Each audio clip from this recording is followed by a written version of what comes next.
go ahead and get things started.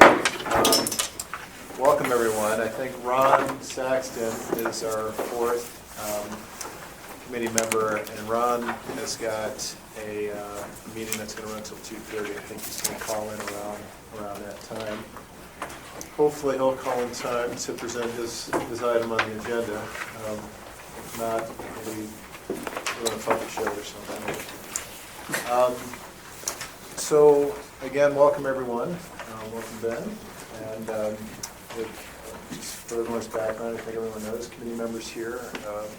Got Julia Brent Edwards to my right, and Mary Spildy on the phone, and Ron Saxon again, this fourth committee member. He'll be joining us momentarily. Just to kind of present a bit of a roadmap, what we introduced last time was the straw proposal. We're going to really use that, continue to use that as really the roadmap to build out our work here. And as you'll recall, last time, what we really presented was two dimensions to our work. One was more horizontal in nature. We talked a lot about two main things that came out.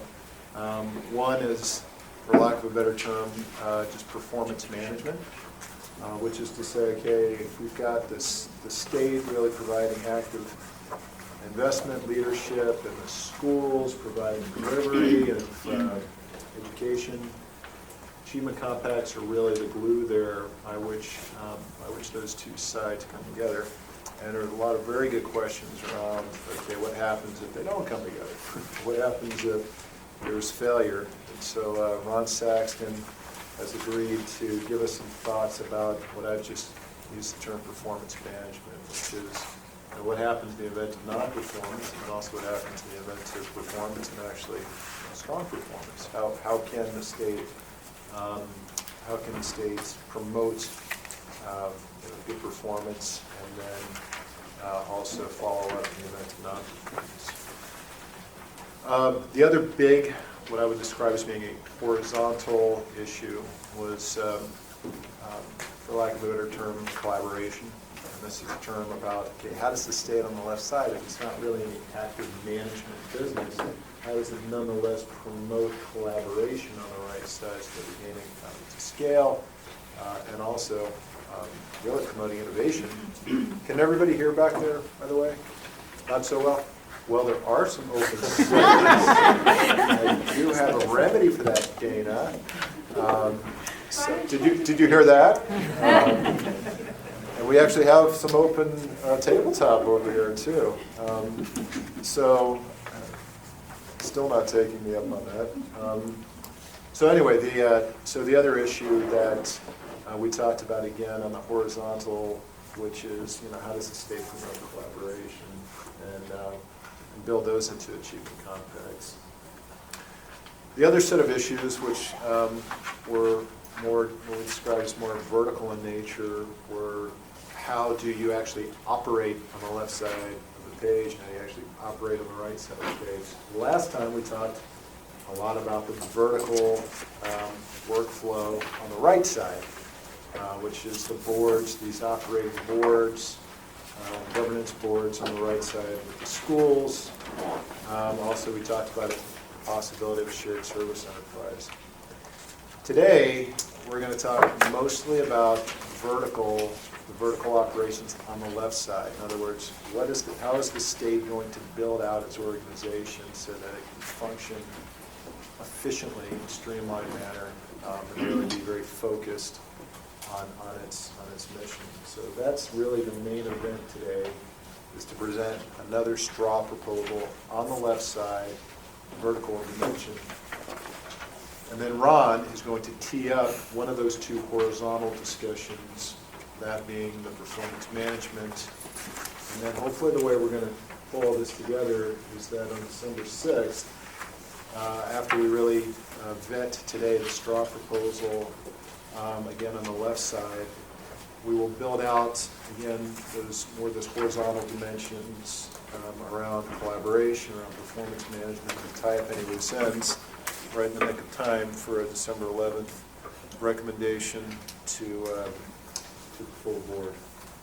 So without a moment to spare, I would imagine, I would expect. So hopefully that was fairly cogent, but I'll stop there and invite any questions, comments from fellow committee members or Ben.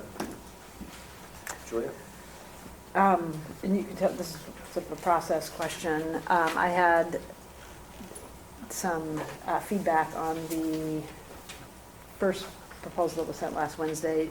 Would you want me to just hold on to those? Some of them were some stylistic but narrative. I think a lot of them's going to be addressed and as we plow through the Gen 2.0 today. Okay, so if I don't capture them, I'll do a clean up at the end. Perfect.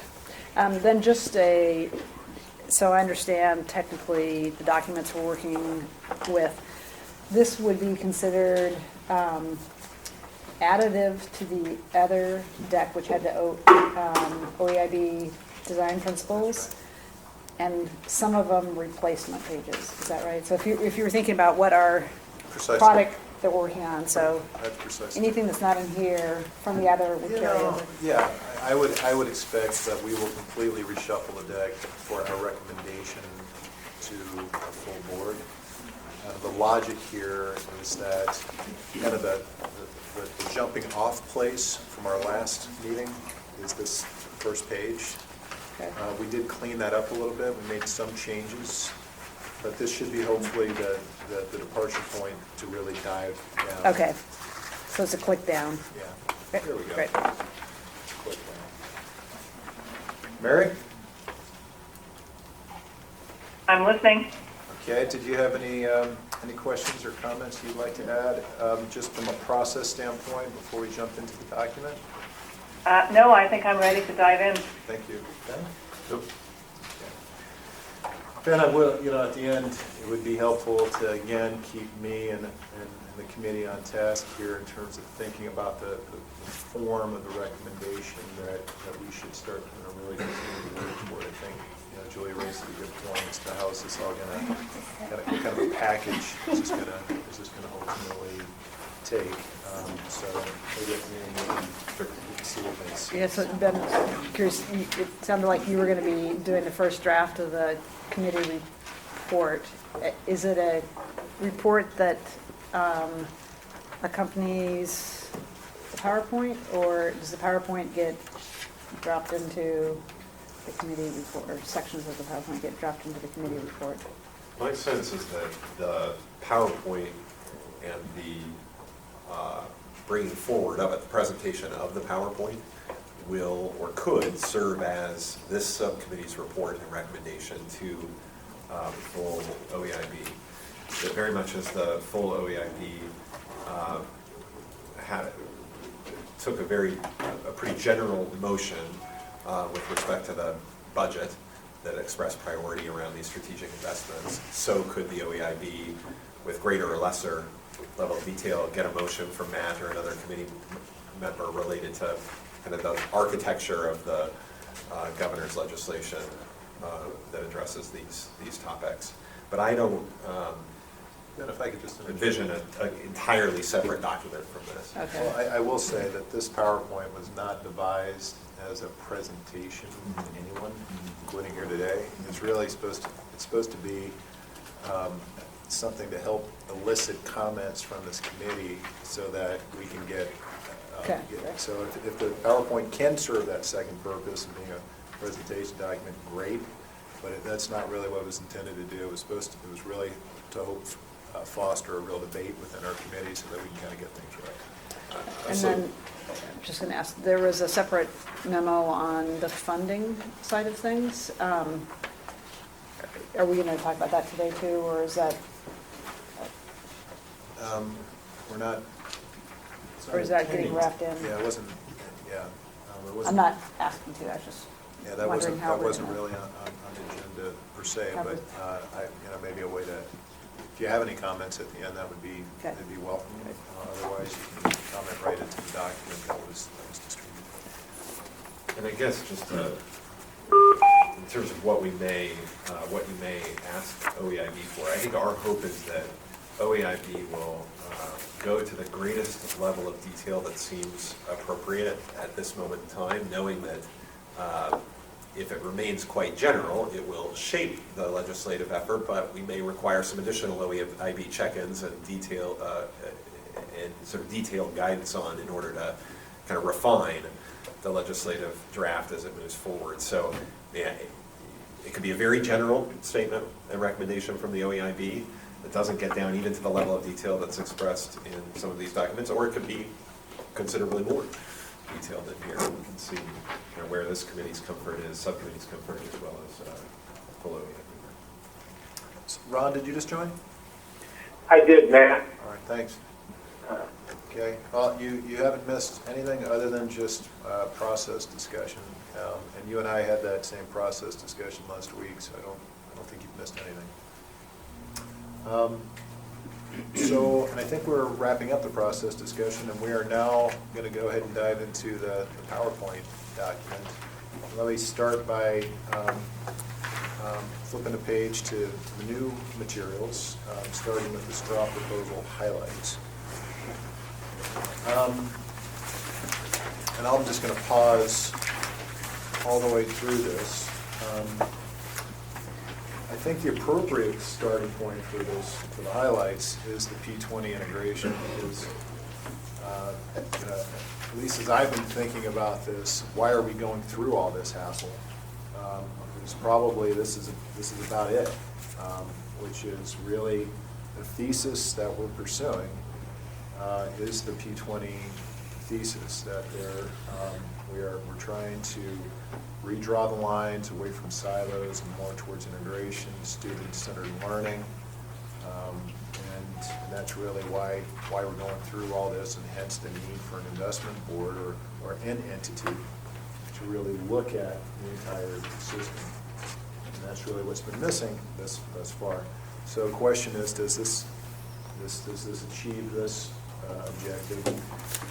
I would say it's moving the ball forward toward that objective in several meaningful ways. First of all, early learning in K-12, connected and single agency. Community colleges and universities, likewise.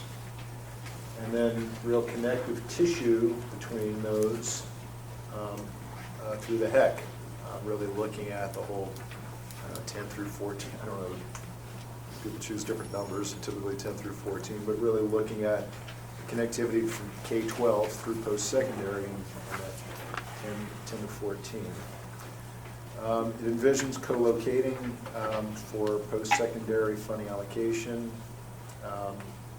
and it also envisions shared staff supports for the OEIC, which will be a change that I'll describe next, and its subcommissions. Subcommissions is a term that we might choose to change, but I think hopefully that it gets the point across, which is that we're really looking at the OEIC as being the ultimate group responsible for the investment and leadership through the state, and that the other commissions will be aligned with the OEIC.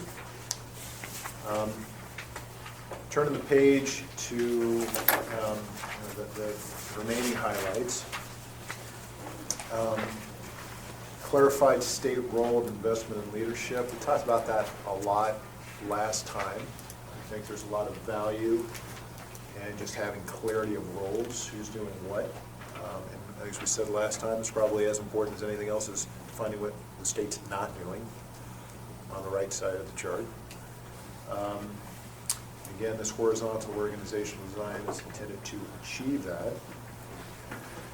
And we got some very good, I think, advice from friends in the community college community that said, it would probably go a long way to clarify what the state is doing by recasting those names as commissions as opposed to boards, which I think we would agree really does suggest governance. So if the state is really not in the governance business, then I think adjustment in nomenclature hopefully reinforces that for all parties. Streamlining, this does envision the HEC and the OSAC boards merging, consolidated state post-secondary education agencies. And so I think there's some true consolidation merger elements here, but I think also the other part of streamlining is just simply, I think it really describes clearly the workflow, which hopefully that into itself will create efficiencies. And I think it really does, I think it clarifies a lot of what these achievement compacts are intended to do. And I think what Ron's going to talk about later today is also, is really deepening what those achievement compacts are intended to do. So hopefully a simpler, but also a simpler organizational design, but also a better understood organizational design will streamline the workflow as well. I can say, wearing the hat of the president of the Board of Higher Education, which is another hat I wear, there is a lot of confusion on our board, within the Chancellor's office and the staff as to what is our relationship with the OEIB. And that by itself is creating work. So I think the more clarity we can provide, hopefully we can take that work that's now been quite wasteful and direct it elsewhere. And then continuing along those themes, clear lines of responsibility. As we talked about last time, what this really does is it clarifies that the OEIC, formerly the OEIB, really is going to be the commission that is going to really be responsible and ultimately accountable for investing in leadership for the stage. And that it can then, it really defines the relationship between the OEIC and the PEC and the Early Learning Council and the Oregon State Education Commission, I think is what it said. It's really, I use the term subcommissions, we can probably find a better term, but the point is that they then, the work that they're doing really does support a single vision for the state that is really developed by the OEIC. So those are the highlights. Let me just, before we pause, hopefully that'll all make sense as you look at the next page, and then I'll stop and pause and invite questions or comments from the committee members. So basically, just to, with this, again, this is a more expanded, detailed view of the left side of the org chart. So what this is envisioning is legislature and the governor, again, working directly with the investment commission.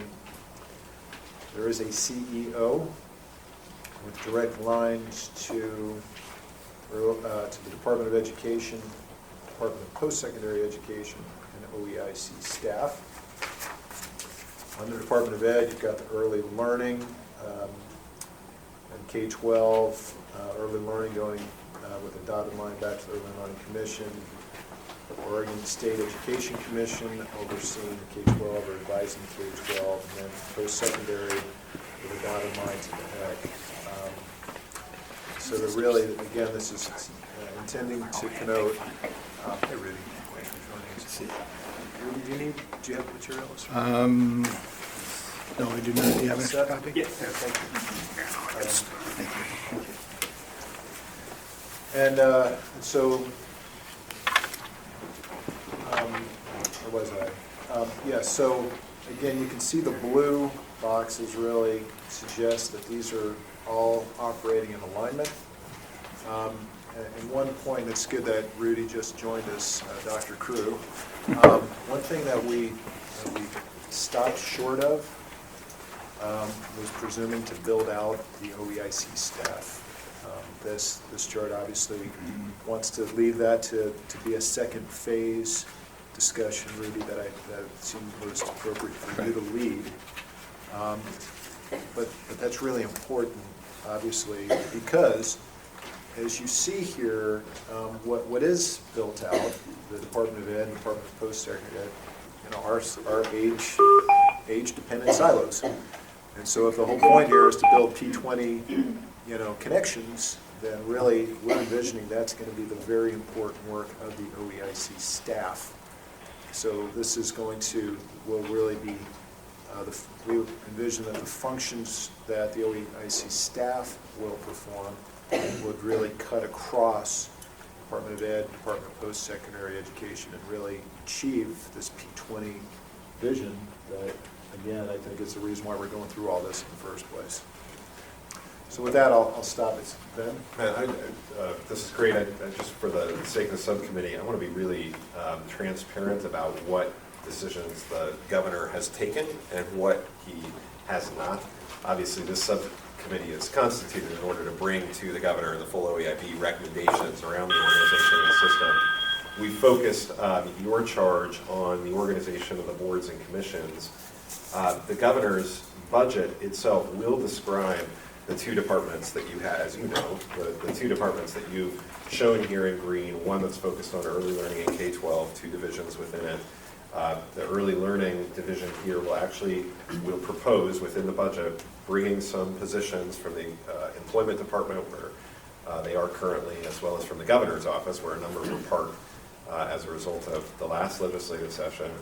So positions will be within the governor's budget brought to the Department of Ed for early learning, and then the governor's budget will describe a phased plan for the creation of a Department of Post-Secondary, very much as you've described it. So that is a decision that the governor has taken already. The arrangement of boards and commissions and how they intersect with these new agencies, should the legislature choose to follow this path, remains one that we very much want to get the input of this subcommittee on and continue to work closely with you. Yeah, well, thanks, Ben. So I'm not completely, out on my own here.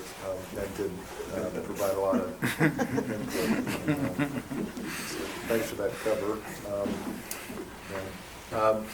That was really, prior to Ben speaking, it was really a mouthful. I walked us through three, I think, content-rich pages there. So let me offer committee members and Dr. Crew as well. I'd like to invite you to participate here, please, to react to anything you've heard or suggest any changes.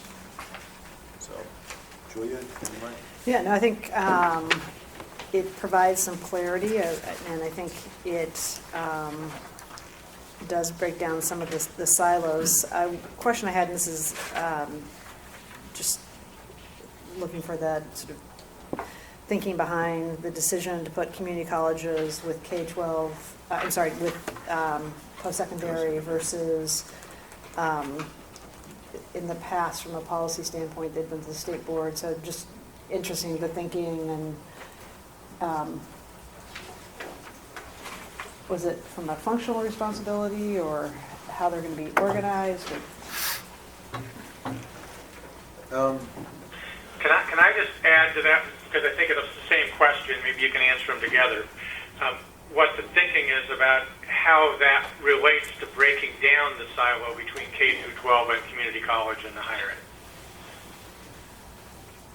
Let me address it from the agency side. So as we put together the budget, the kind of heart and soul of the proposed Department of Post-Secondary Education is the existing Department of Community College and Workforce Development. So from an agency standpoint, community colleges have been principally supported by a standalone agency, CCWD.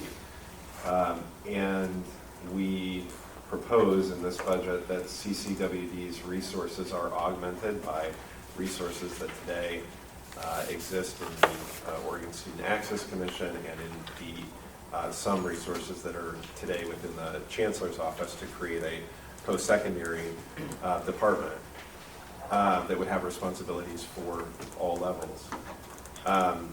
Community colleges have always been in this, they have their own agency, CCWD, but they are reporting, in a sense, to a board that is most closely linked with the Oregon Department of Education, and it's always felt like a funny sort of stretch, but one that I think has some advantages in helping to link them with K-12. As I look at this straw proposal, I think there is considerable room. Nothing about this proposal says to me that community colleges have no continuing relationship with this Oregon State Education Commission, which appears to be the successor to the State Board of Ed.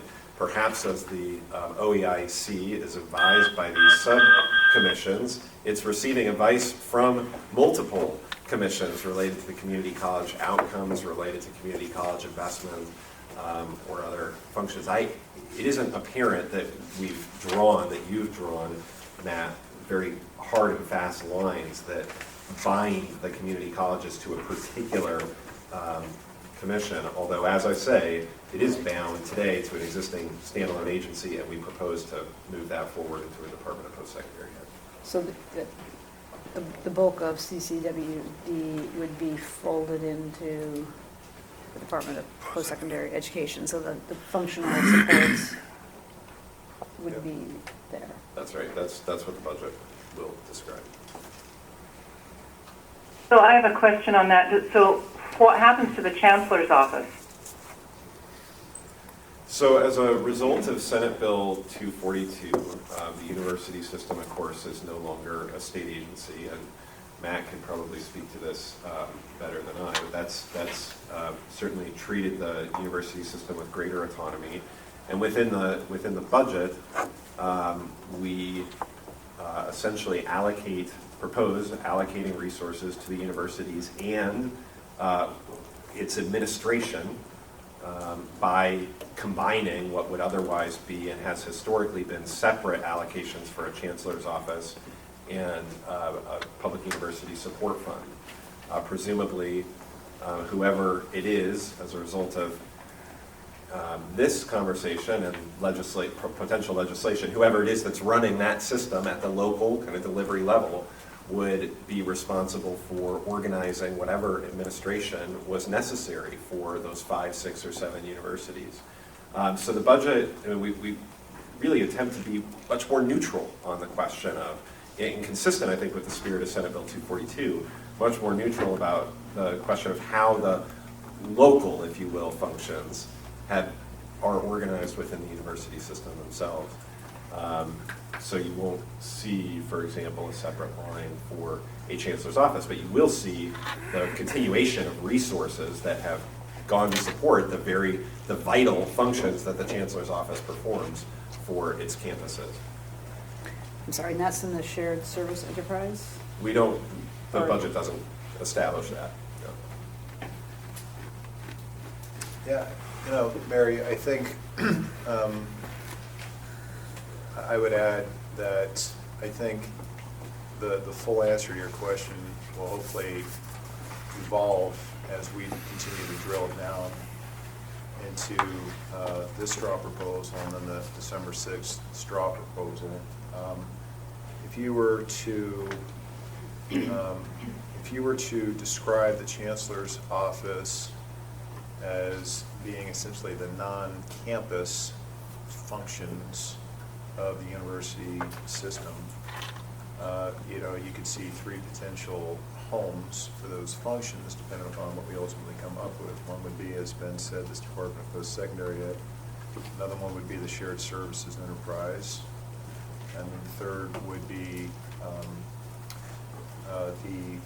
the remaining 5 universities after PSU and U of O split out.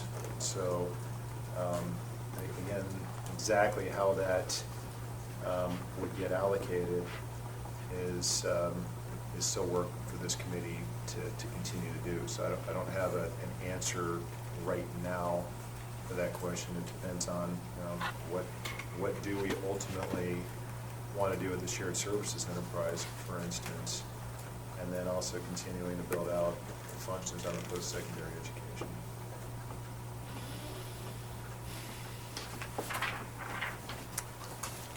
Julie, I see a lot of ink on your page, so just I'm sure that making you've got notes. other questions or comments over there.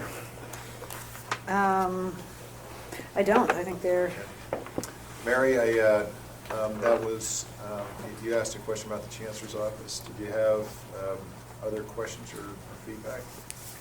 Yeah, on the clear lines of responsibility, it talks about non-core investment and leadership functions don't reside in the OEIC. that are maintained by subcommissions outside the purview of OEI. Give some examples of what are non-core investment and leadership functions. Yeah, so I just want to make sure I'm reading it the same way as you, Mary. I think I am. Yeah. So I'll give one real life one from today, which is that the Early Learning Council wears two hats. It is advisory to the OEIB on early learning outcomes, investments, and strategies. It is at the same time a rulemaking commission with responsibility for promulgating rules that govern our child care system. And it is not advisory to the OEIB in that regard. Those rules are not appealable to the OEIB.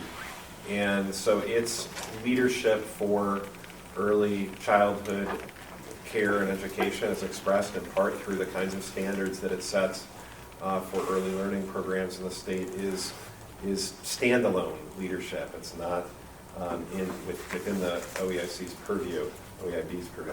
I've already picked up on your OEIC. Not within the OEIB's purview. We'll see. And I think when you jump to post-secondary, for example, I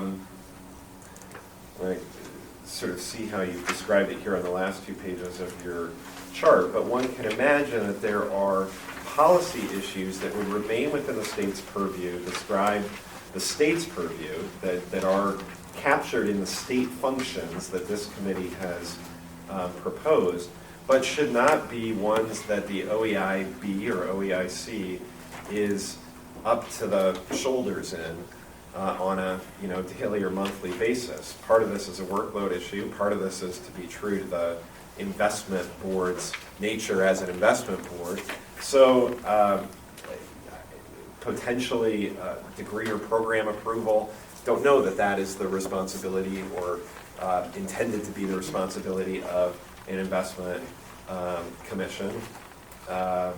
Certainly, outcomes and investment are. So I think my recommendation to the chair on this was to allow for a conversation about which functions performed by this commission are just performed by the commission and not appealable to or not advisory to the OEIB, and which are in fact, and where they're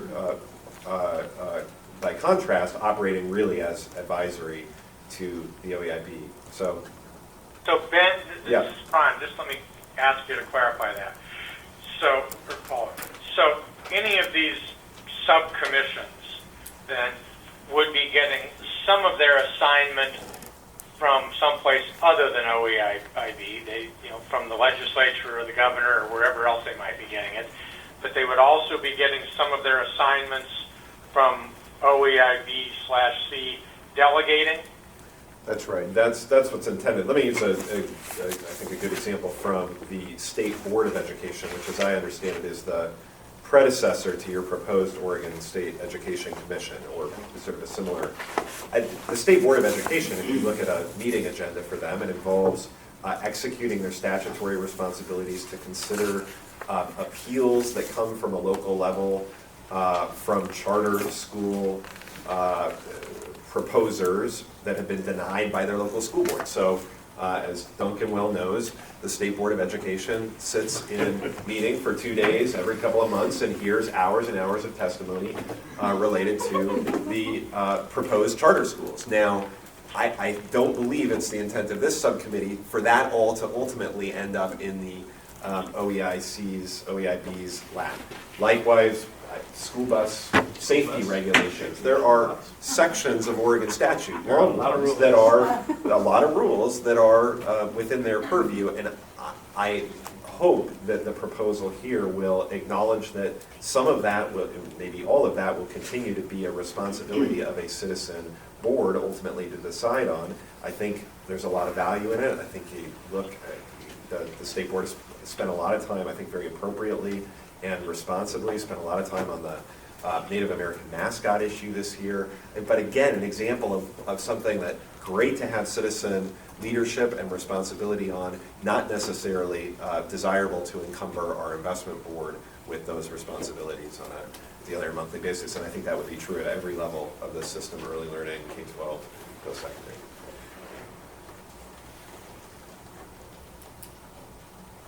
Thank you. So, just by way of additional background, I think Ben said it well. I think a big part of what we're trying to achieve here is to keep the OEIC focused and prevent mission drift. I think we don't want to create a super board micromanaging every last aspect that's been described. So the idea was to keep the OEIC very, very focused on its core deliverables. Ben did mention that there is obviously, I should say, so if that's one objective, then I would say the tension then becomes, and I think I'm going to guess, Ron, you were raising this point, is that the tension then becomes, well, those other citizen commissions could get pulled away from OEIC work, and we would expect them to, and so, are we going to get the appropriate level of support? I know that would be a question I would have. I want to know that those subcommissions, if you will, are fully available to do the work that the OEIC needs.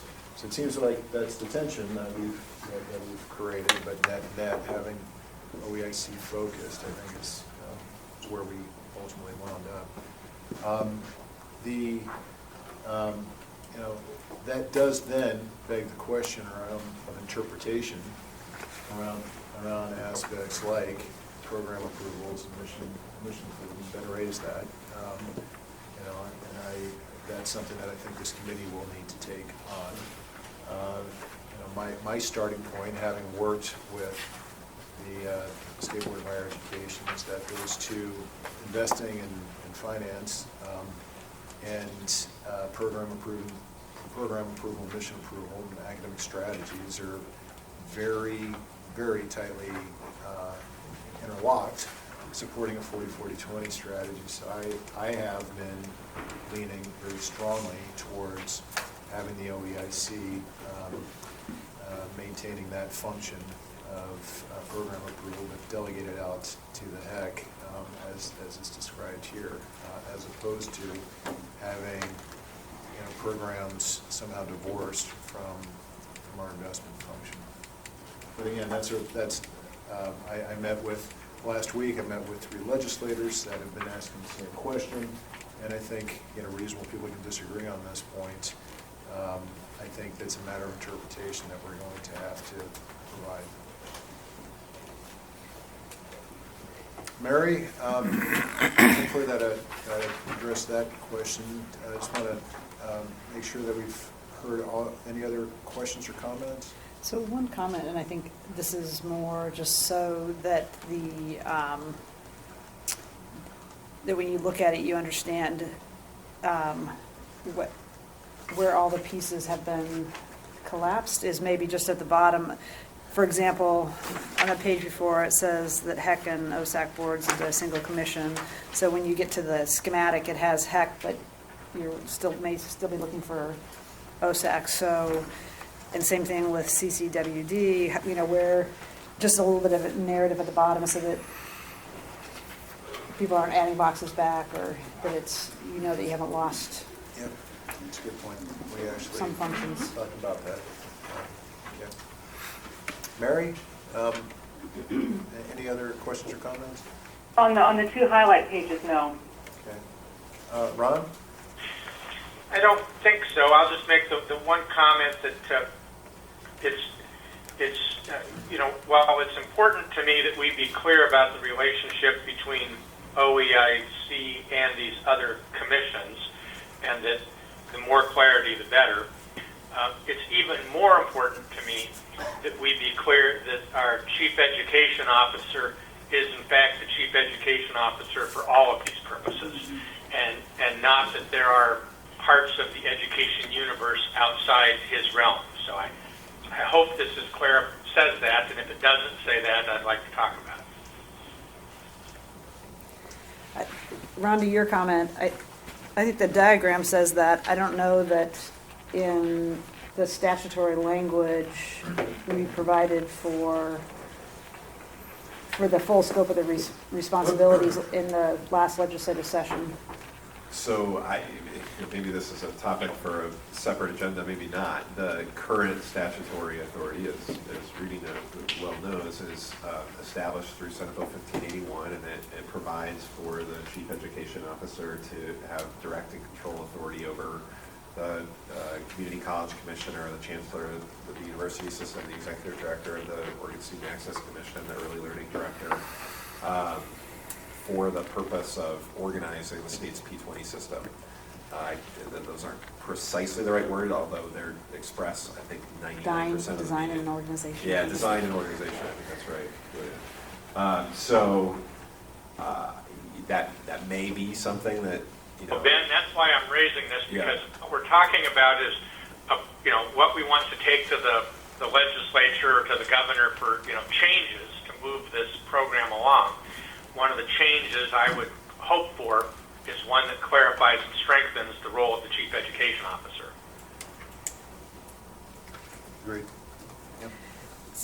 One other, just sort of how it's laid out is it might, just as last time we put the staff with who they're reporting to, maybe in the bottom of the chief education officer's box, the OEIC staff, aren't they reporting to Rudy?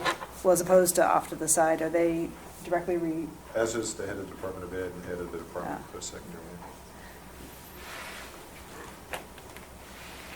So what this is, maybe we can spend a moment on that.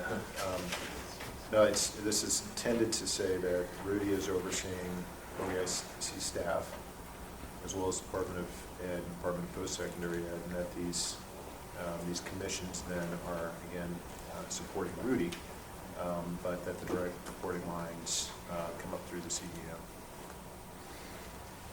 So I have a clarifying question, if I might. So are the subcommissions, are they subcommissions of OEIC, or are they advisory to the chief education officer? And I understand that they have some advisory functions and some regulatory functions, or at least some of them will.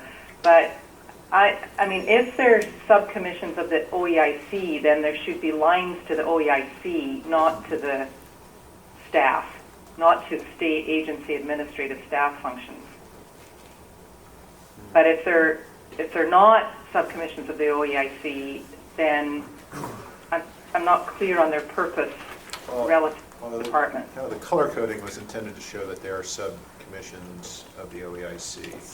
And, Okay. Mary, the model that I keep coming back to is the State Board of Higher Education, where we have an academic strategies committee. We have, finance, administration committee, governance, and they work directly with the staff. And so what this is intended to do is show how the OEIC subcommissions would support these staff members, but not, as with what we have with the State Board of Higher Ed, not in a competing fashion, because those direct lines of report go to the chancellor, and the same way that direct lines of reporting would be straight up to Rudy.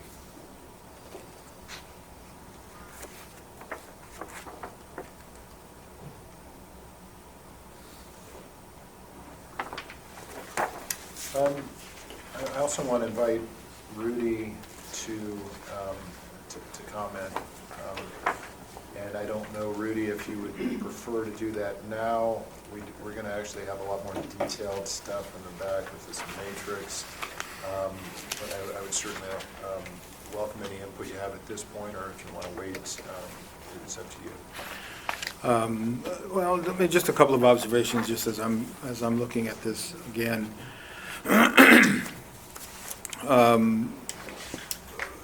First, I don't know who it was that said it, but if I could put my finger on problems that I think we have to solve in this iteration, one problem that we should be solving, and it may not necessarily be an explicit conversation, but it is the absence of focus of the systems together.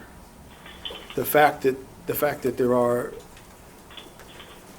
community colleges, higher education institutions, four-year institutions, et cetera, all the school districts, ESDs, early learning centers and such. In my mind, just in being here as long as I've been, we sort of, it feels to me slightly under-leveraged sometimes. And I think it's more a function of just people are focused on much different things in much different circles, and the circles don't always connect. And so I would just simply say that that's got to be a main sort of problem to be solved out of this. Or otherwise, you know, we've gone a long way for very little gain in terms of what it would mean to student life. The second thing is that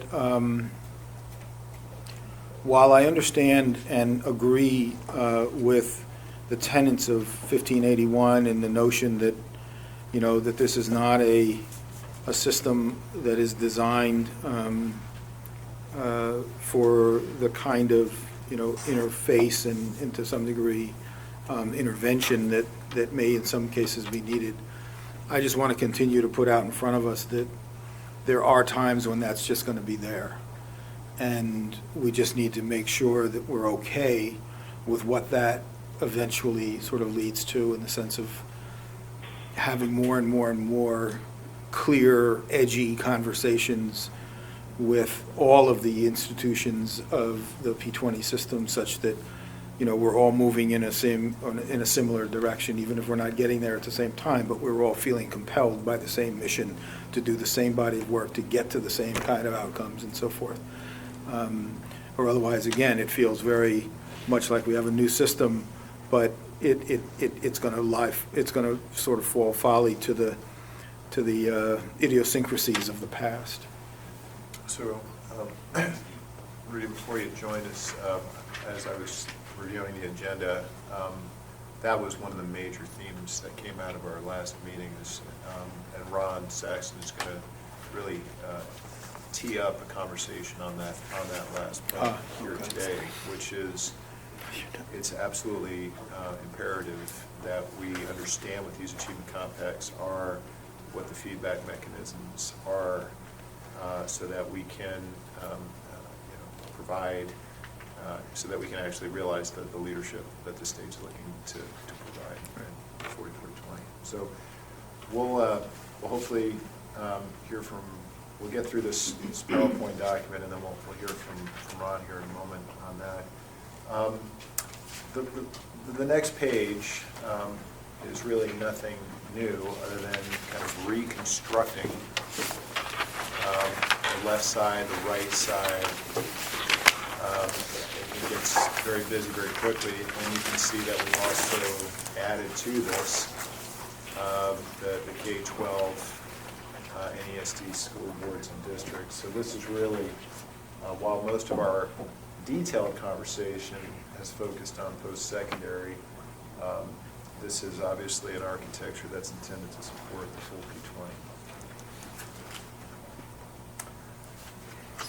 P20. Question that I had posed in my weekend email. The functions, is the box on that side because that's, this happens where there's space? White space was. Okay. Yeah, and I So think- those are generally the functions of the page, and then they'll be split.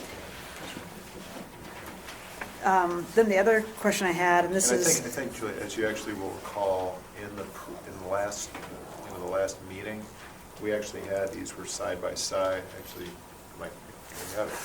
So it's Got right so many there. versions now. Yeah, so it's there. Does describe kind of the parallel. So for each of those, there would be Yeah, perhaps something mutual- calling it mutual accountability. accountabilities.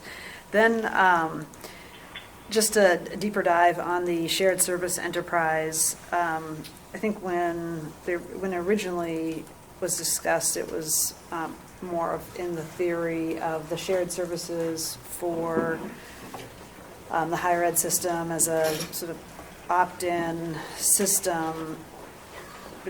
is that designed, and I know there have been questions, but I'm just wondering which direction we're heading, that would be shared services that also would apply to the community colleges, or do they have their own shared service enterprise? So there really hasn't been any change since our last conversation. I think that this is intended to say TBD and really mean that is to ask the question, what are the opportunities for community colleges, universities to save a buck, improve quality on an opt-in basis? And so we haven't moved the ball forward on that.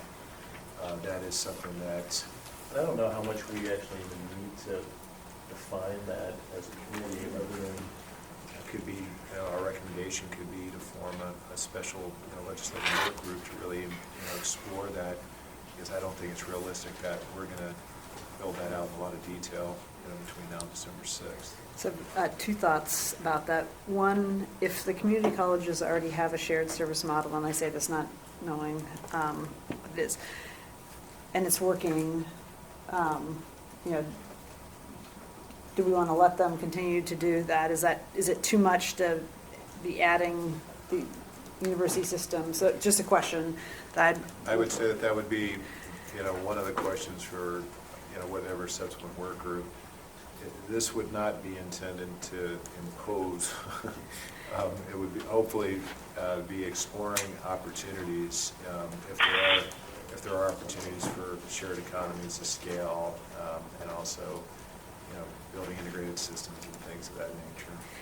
And then my second question was, if you have PSU and U of O proceeding this legislative session with institutional boards, it seems, at least some of the discussions I've had with people at the regionals and OIT, is that this issue of having continued shared services, the access to shared services, is really important. So I'm wondering if there's, if the assumption is that those two institutional boards are going to move forward, if there's sort of a incremental first phase of the work, that, what are the most basic shared services that would need to continue in the new world while you're setting up this larger enterprise, so that there's a some security for the regionals and OEIT, so that they can feel like if the other universities go to institutional boards, they're not being left with sort of no shared service or not any economies of scale. So I'm just thinking that might be a sort of first increment in order to facilitate the other piece. Obviously, these are discussions that are taking place within the Board of Higher Education as well. And these are, I would say these are very tough discussions, obviously. And I think that whatever comes out of that, an orderly transition plan is a requirement.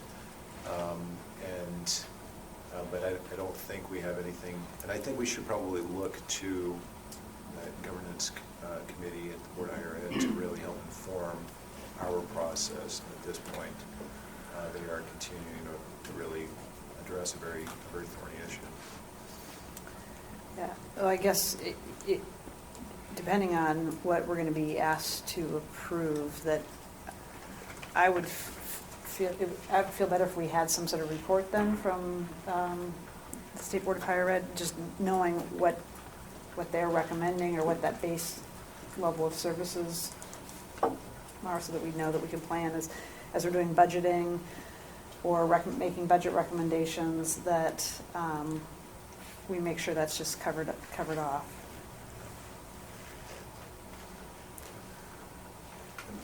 Just when the shared services model was described last time, I think it was primarily understood as the goal being a kind of opt-in approach, and I think that's right as a goal. But I would also suggest, and I thought of saying it last time, it didn't, but this conversation reminds me that there are likely to be those shared services, at least for the universities, that are not, that all universities are simply required to take part in.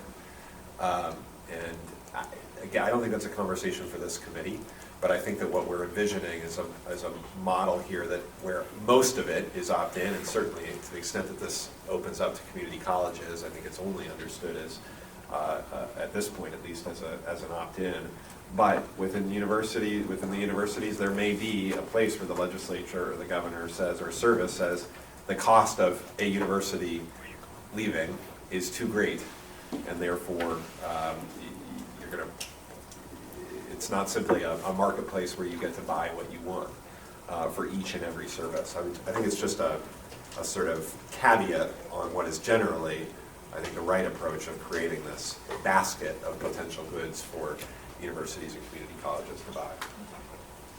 So did the governor have a point of view in his budget in terms of what are the base level of shared services? No, it's not framed specifically that way. The governor has made it clear, however, in his healthcare reform efforts that larger pools of employees are better than smaller ones. And so, for example, the governor would have a challenging time with a proposal for a university to pull out of our basic, today it's PEB, it could be OEB, but a large pool of state employees participating in healthcare, with the ultimate goal of migrating to a lower cost system, potentially linked to the coordinated care organizations that are coming online to serve the Medicaid population today. But that's, I think, an example of the type of place where a governor or a legislator may say, frankly, that the costs of allowing universities to simply do whatever they choose are too great. I think in general, this idea that it's an opt-in kind of marketplace is the right one. It should be the spirit of the work.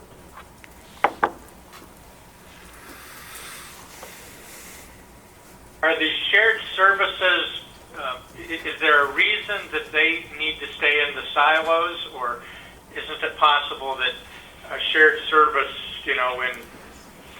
pick an area, we could locate something geographically in part of the state that made just as much sense providing support to the K through 12 network? Let me suggest that perhaps Ben and I can talk a little bit offline about how much detail we need to provide to the OEIB on December 11th with regard to the shared services enterprise. It really wasn't our intent to get into this level of detail, but rather to kind of tee this up to be an opportunity to be explored.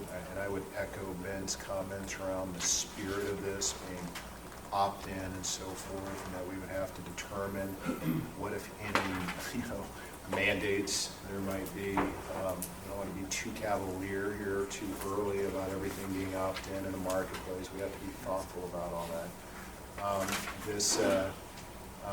So these more very important, critical questions, I hadn't really understood that to be the mandate of this committee, but maybe we should think about what's the right level of resolution for our recommendation. I was mostly hoping we could kind of tee this up as being something to be explored as an opportunity. It's simply not realistic that this committee or the OEIB will be on December 11th ready to go with a legislative concept, or even a paper that's ready to be turned into a legislative concept. There are a lot of issues that will require continued unpacking, and frankly, a lot of that unpacking will be with legislators, right? And that they'll ultimately be, voting on these proposals. So I think we want to take it as far as we can, and we can talk offline about the extent to which that would be getting into the shared services. Yeah, I think through these comments, I can ascertain that everybody gets it. I mean, the idea here is to save a buck and improve some quality and do so in a way that's flexible and not burdensome to the institutions. But as we talked about last time, the question of, is this specific to the community colleges, or do they then, broaden the scope to include universities, and then Ron, to your point, even K-12, and those sorts of questions are all intended to be in the TBD, and I agree, we're not going to be able to provide anything thoughtful between now and December 11th, but I don't know then is what is the right launching vehicle, if you will, to then really make sure we do have those thoughtful deliberations. So, I think this, Julia, and, to your questions before, this was as much a placeholder for me as I'm thinking about moving PSU and U of O, wearing the State Board of Higher Ed hat. I get nervous about redundant, wasteful services and then just relegating ourselves to a very splintered, fragmented, costly system. So this was mostly intended to be a placeholder for very thoughtful discussions to make sure we don't go down that road, particularly needlessly. Yeah, and I think I'm asking the question in the same spirit of that, just knowing how important they are. I guess I'm agreeing that be defined at some point in the process, because otherwise the whole thing doesn't work. Yeah, I think we would have failed if we just set into motion something that wound up being harmful to the regionals or wasteful to the state or both. Rudy, did you have any further? No, I'm good. Thank you. I'm good.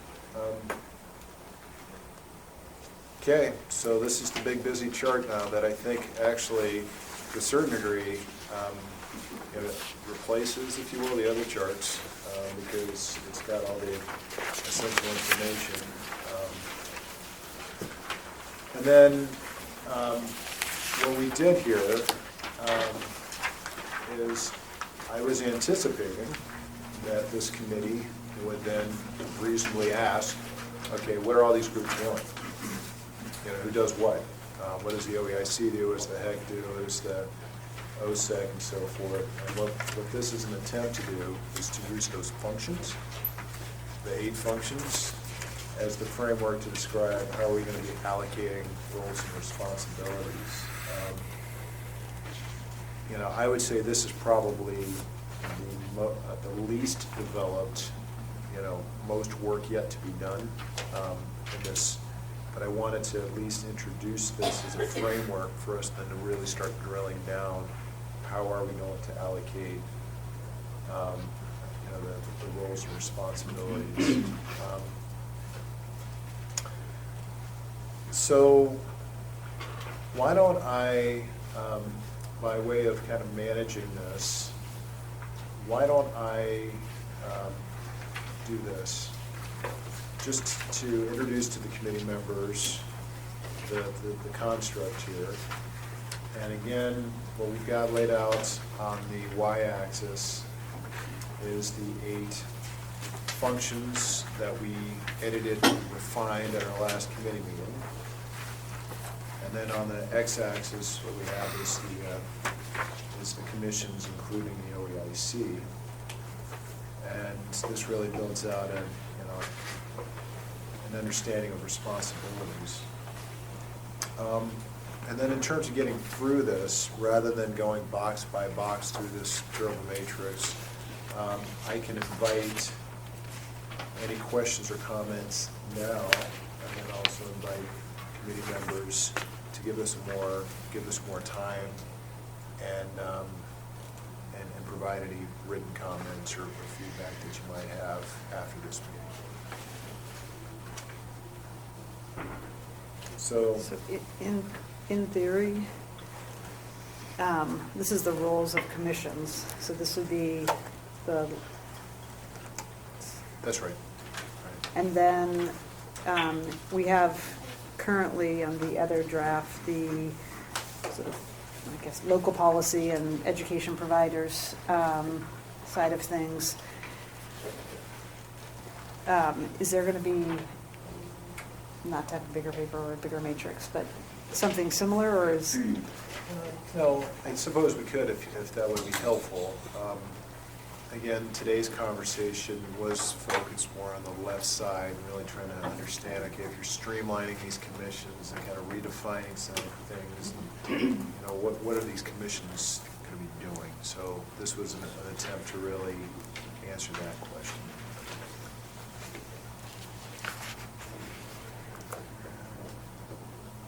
Ben, I would invite you to offer any really pithy. No, I think there's, my only pithy would be, I think there's clearly a lot of work to be done to articulate these bullets, add to them, change them. And the next phase of this work would involve a lot of attention to these boxes.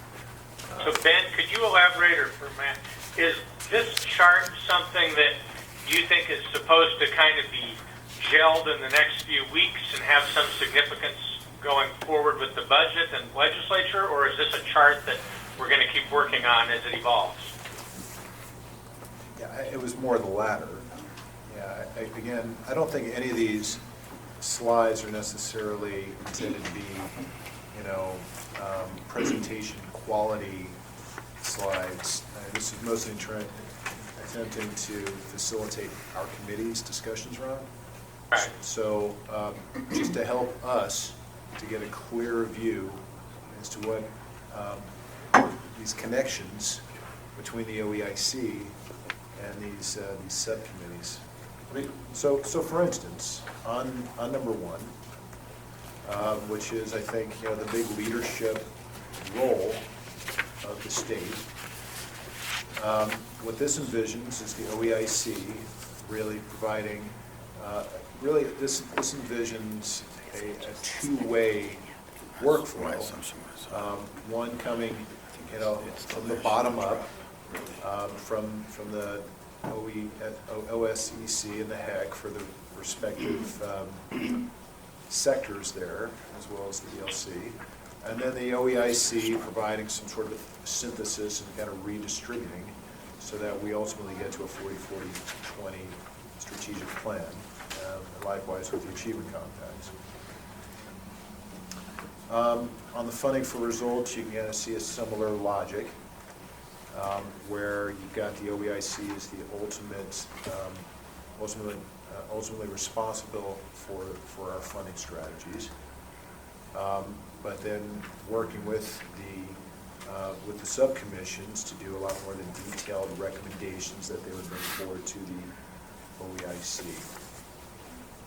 So that's generally the logic that you see, is the OEIC, again, providing more of a statewide perspective and multi-sector perspective, but then farming out a lot of the detailed work and recommendations to the commissions, as you see here. And then what I would imagine is that these functions, which again is really, these functions really the essence of the P20, would get staff support from Rudy's OEIC staff that would really start to form expertise around these functions, so that you're getting that consistency and that integrated approach across these learning sectors or more age-specific sectors.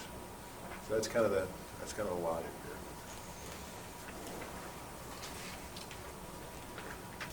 here. Okay.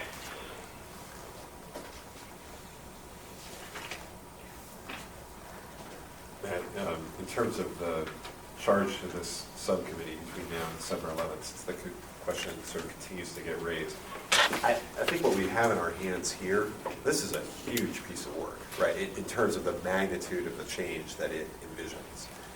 And if the charge of the committee formally was developed for the full OEIB's consideration and recommendation for the general structure and content of a legislative proposal to organize the state's boards and commissions for education.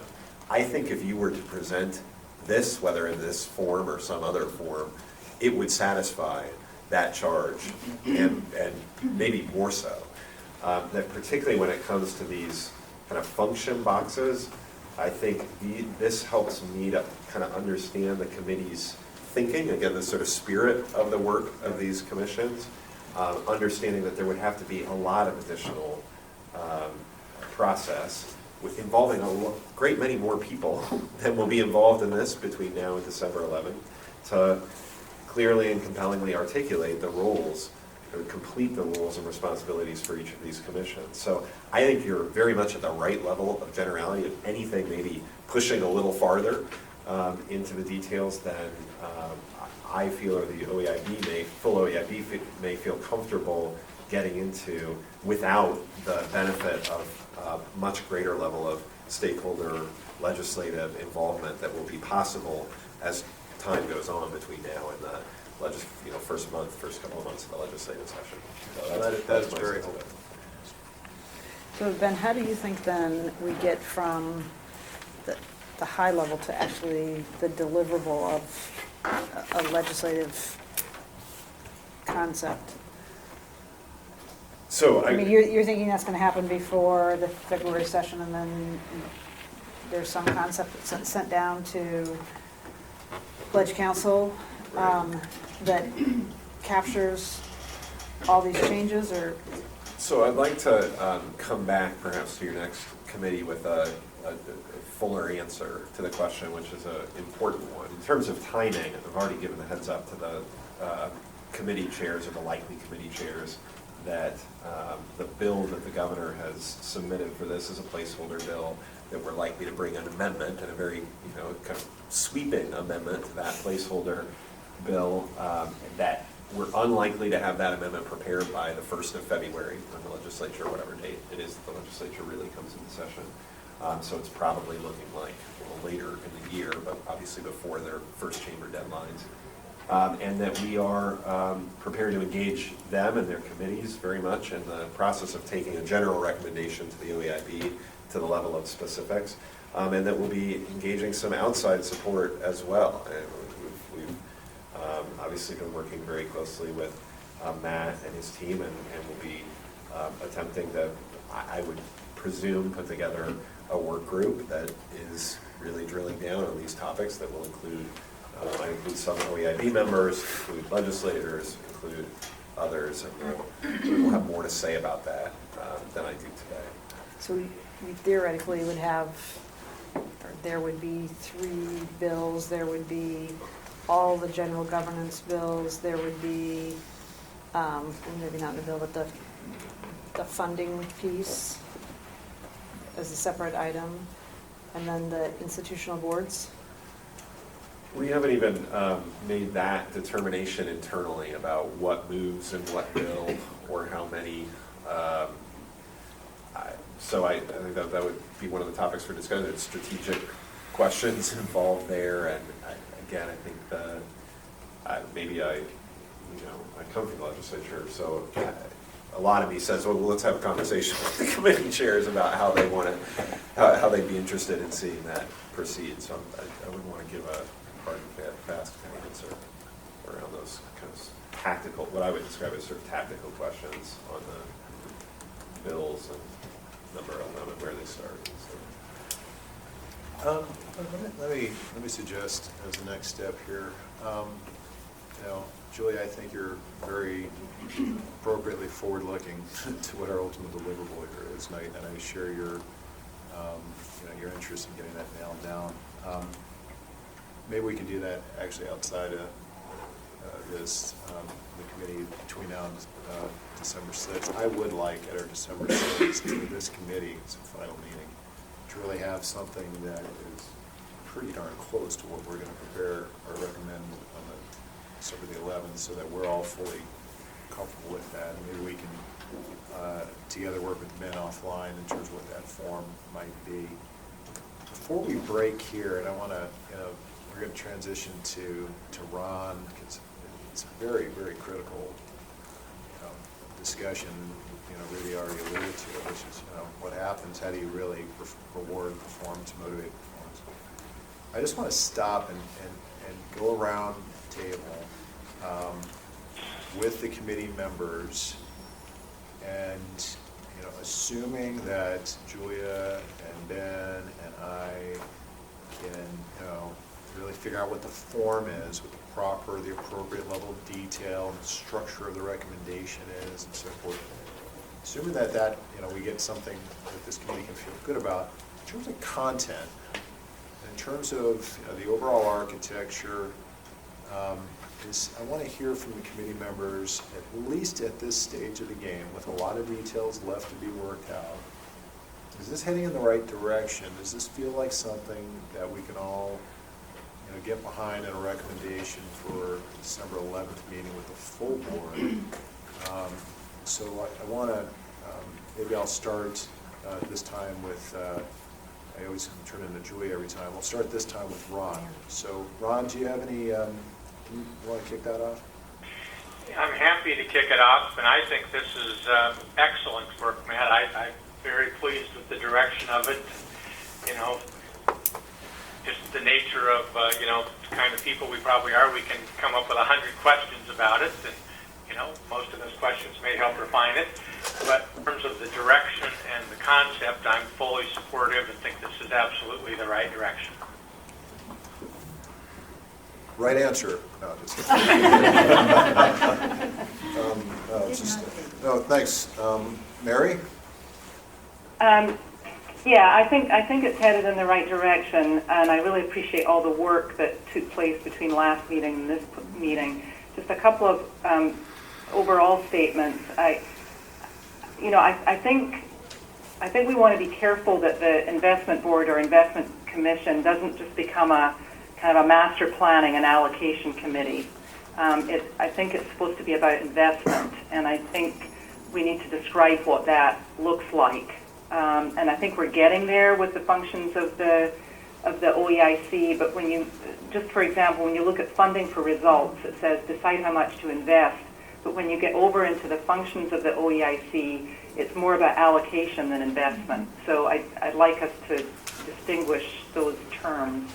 I've got a number of points around the functions of the HEC, and some of them are kind of red flags, and some of them are just wonderings. What's the relationship? For example, under the first function, if the OEIC is setting the state goals and adopting a strategic plan to achieve 40-40-20, which I agree that that's a role for the OEIC, and then the HEC is also recommending a strategic plan, I'm not sure how those two are aligned and how it aligns with local governing boards.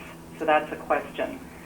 Another point so on Mary, so because this is so important, I'm going to actually suggest that we go through your questions now, because I think there is a lot of energy around the HEC. And so if you don't mind, I'm going to go ahead and respond to your first question. And then, Fine, and then yeah, great. Go through.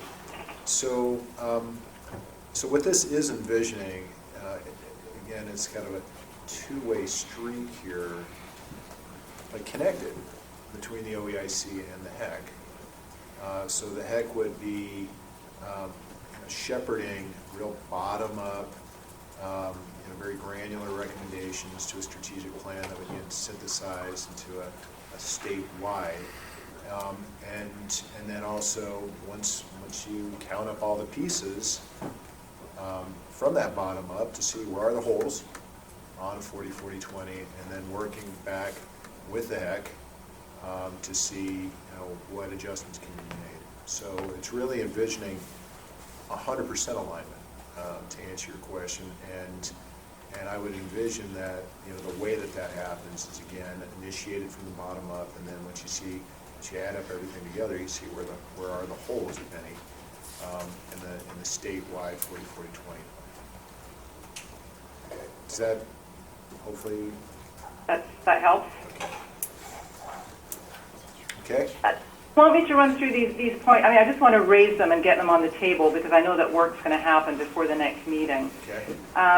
On the funding, the HEC talks about developing outcome-based funding allocation. I would prefer if it just said develop funding allocation formulas, because as I pointed out in the past, performance-based funding in community colleges has not shown to help a whole lot. And so rather than prescribe in a policy and structure document what the funding, the method of funding. I would prefer to say develop funding allocation formulas. It might turn out to be outcome-based funding, but it doesn't presuppose that. That is a question, right? I mean, you raised that last time, Mary. I think it's an honest question. I mean, I think the question that I've got is, I've been under the understanding that our OEIBC does presuppose that we're moving to outcome-based funding, and so from a policy perspective, then what kind of guidance can you provide? Only that outcome-based could mean so many different things that I think its inclusion here shouldn't disrupt anyone's sleep. Outcome,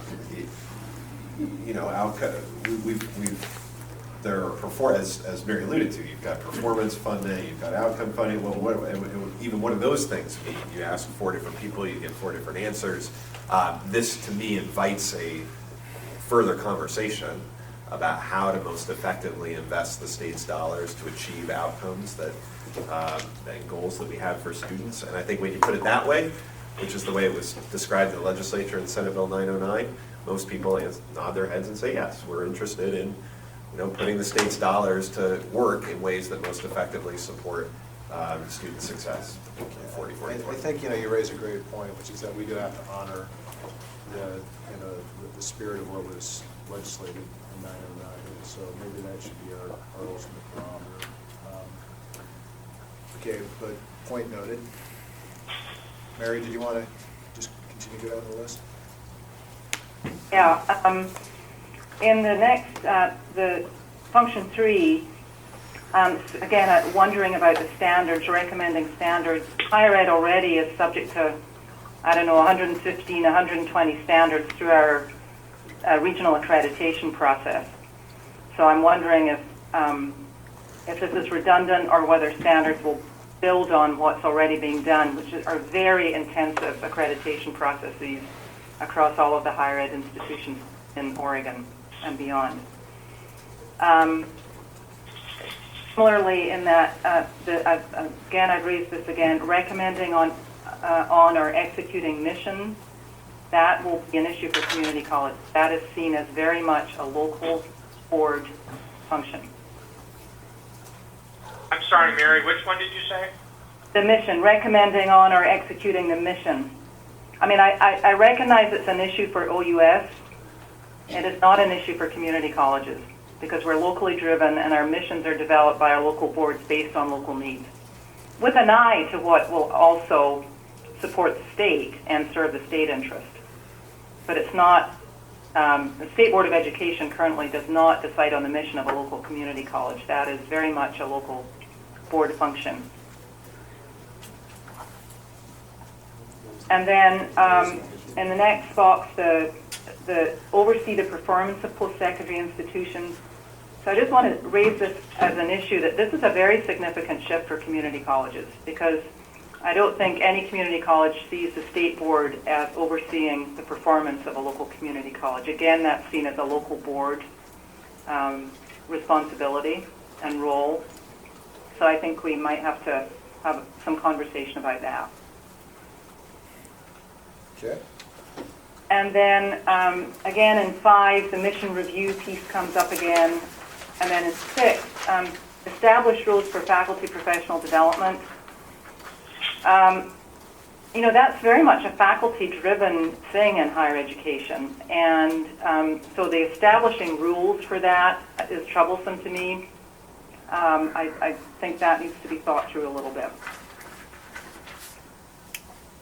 I think I'll stop there for now.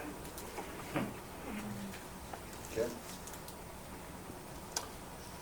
So, Mary, how would you therefore answer my question? Would this be support for the architecture with some important caveats around specific authorities? Yeah, I mean, I think I'm supportive of the direction, but what we need is clarity around what each of these commissions is going to do. And I think this is really helpful in describing what the commissions will do as well as what the OEIB, OEIC would do. and it generates the kinds of discussions that I think we need to have. So I'm generally supportive, but there are some red flags in here for me that I think require more discussion before I would be able to say, yeah, this is what we need to do.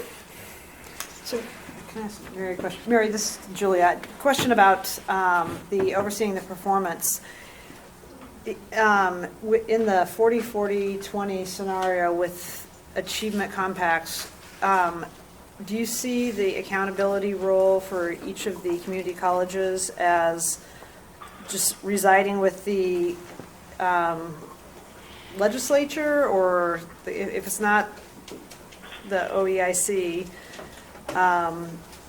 or is it the community college board? But if, say, in terms of the achievement compacts, a particular community college is not performing to a level that is expected, where do you see that oversight or accountability coming from? Well, just thinking about the achievement compacts themselves, I mean, I think there needs to be more mutuality in the achievement compacts, and that is, it's not just about a community college or a university saying to the state, this is what we're doing for you. It's a compact, so it's a bilateral agreement. It's a two-way street. So it's also what is the state doing to support the local district. I mean, I don't know about if we have an underperforming district. I mean, I think the way we talked about achievement compacts when we first crafted them was they weren't going to be punitive. They were going to express a set of results, and if people weren't performing, colleges or school districts weren't performing, universities weren't performing, it would be all about support and intervention, but that would be based on lack of performance. But the word intervention you added on at the end of that sentence is an important one, because I think what's gone on here, as I understand it, is until this legislation, K through 12 school districts were just independent districts that got money from the state and ran their own lives. And community colleges were independent entities, incorporated on their own with their own boards, and they got whatever money they got from the state, and they ran their own lives. And what I understand is that era is over. That what we're saying here is that each of those institutions, whether it's a community college or a K through 12 district or a four-year school, is signing a contract that does give the state far more oversight and ability to deal with the results than it's ever had before. And so I think we need to at least be honest that's what's happening, and if it's not happening, somebody needs to explain to me it's not. But I think that era that the local school board is 100% controlled by their school board, or the local community college is 100% controlled by their board, is completely inconsistent with achievement compacts and with this legislation. Let me suggest the following. We have a half hour left, and I'm going to try to keep us to that. Two thoughts come to mind. Number one is we are starting to creep into Ron's presentation, or the next agenda item, and so I'd like to maybe defer this conversation for another 3 minutes until after we hear from Julia, if she can support the direction of this. And then the second one is that, Mary, you've raised a couple of points here that beg the question, what is the scope of this committee? I don't, to a certain degree, I've taken, outcome-based funding and its achievement compacts as being somewhat directives to this committee from the broader OEIC. And so, what we can do is, as a committee, maybe a service we can provide is really start to really smoke out some of these detailed questions, and then, and I think more appropriately, perhaps seek guidance, obviously from Ben and the governor, but perhaps even identify some detailed issues that need to be resolved by the full investment board. But again, I'm glad you're raising them, because these are critical execution points that we're going to have resolved, perhaps not as a committee, but certainly as a full board. So with that, again, very eager to hear from Ron, but before doing so, maybe Julia, you heard the question. I mean, assuming that we can get the form figured out and do follow up on Mary's questions, directionally, does this feel like something that you're going to be ready to support December 11th? So, right direction, I think about the starting point that we had, not to raise the much more complicated document. I think it is heading in the direction of this integration and alignment in a way that will support 40-40-20 and build the case, or first of all, improve the performance of our educational institutions and student performance. So yes, I think it's going to be, I think my two caveats would be is the knitting together of a strong narrative of how this accomplishes that will be important. And then second, the devil's in the details. So, finding that right level of details for people having the comfort that they're not signing off on something that if they had gone to a different level of detail, maybe they wouldn't have been quite so comfortable. So finding that right level and working out that when you get to the sorting out of the details, we do it in a way that keeps to the spirit of the larger document. Rudy, can I ask you to also put you on the spot here? Sure. Just your view of the direction we're taking here? I have, we've had this conversation before. I think this is spot on.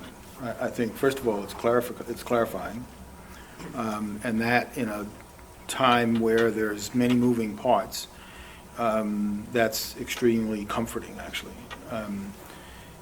Secondly, I think it makes obvious those things that are still very much works in progress. And it sort of points up where the gaps are, where the holes are, where the thinking is incomplete. And I think it's very, very helpful to know that. And then the third part, which, I think is harder than either of the other two, is it's going to force us to say what we mean and mean what we say. And so, no, that's right. And so I'm always torn by the language, the use of language, to express our ability to kind of, sort of take a right angle, but take it softly.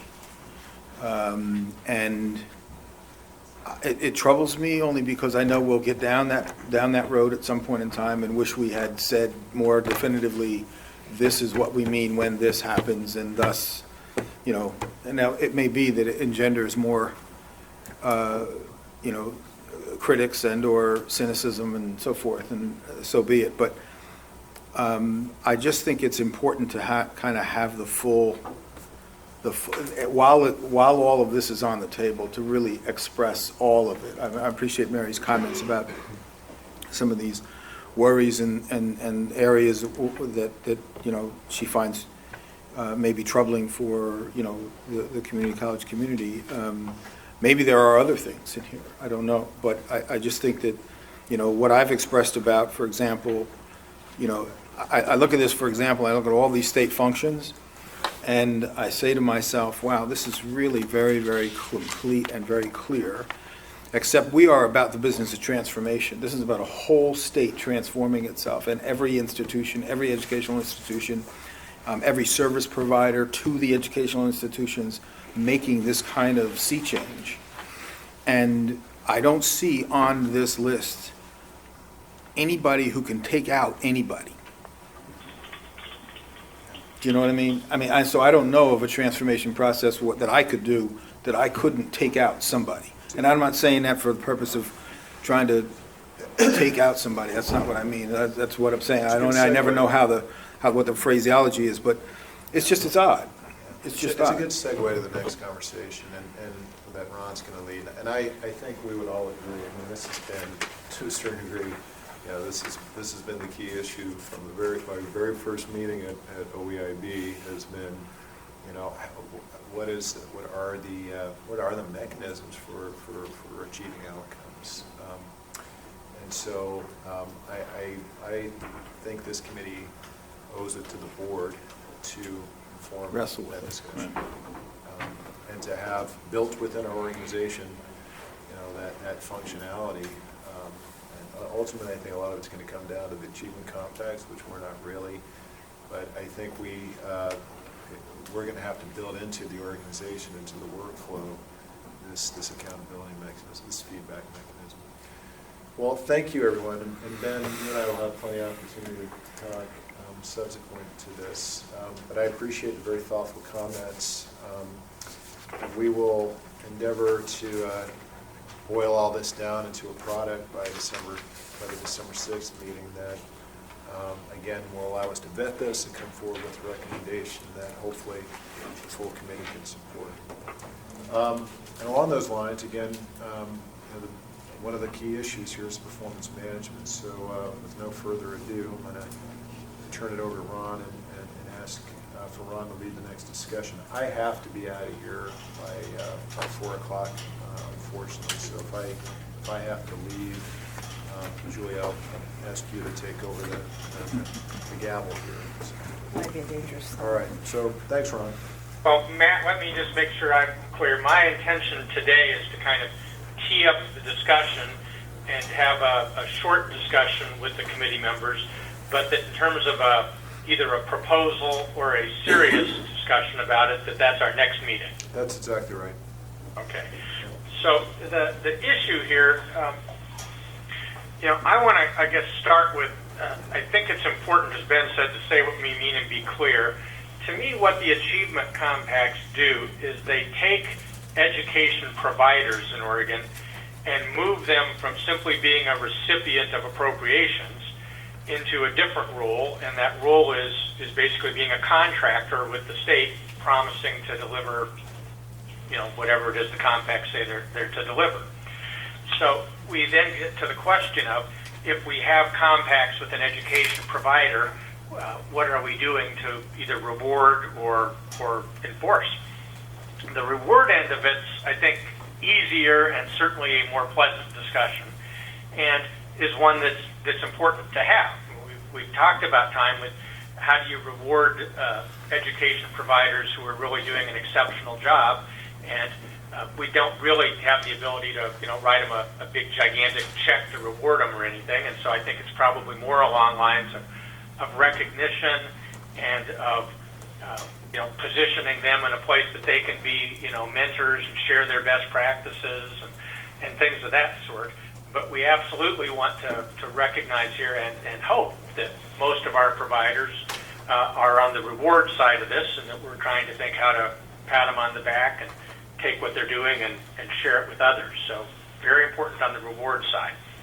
When we get to the, and certainly part of reward in our tight loose is being loose and kind of leaving them alone as long as they're doing an exceptional job.